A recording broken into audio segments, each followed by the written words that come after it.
Kikilig.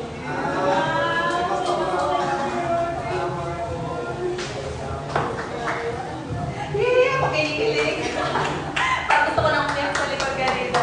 Ayun, happy appreciation month, Pastor Pastora. And hindi lang po sa inyo, sa lahat po ng mga tagapaglingkod ng Lord na ginamit niya para sa katauhan. And syempre, sa inyo pong dalawa, Pastor Pastora, sobrang nagpapasalamat po kami. Lahat po, sobrang pasalamat po kami sa inyo na nandiyan po kayo.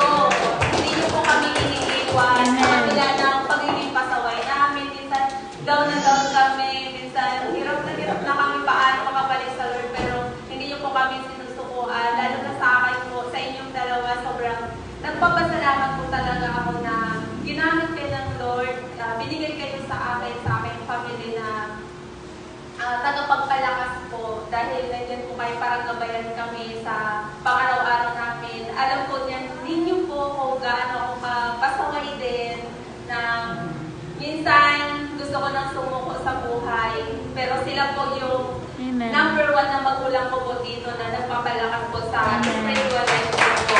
And sobrang sa inyo po, Pastor. Sana po magustuhan niyo po yung inihanda namin para sa inyo.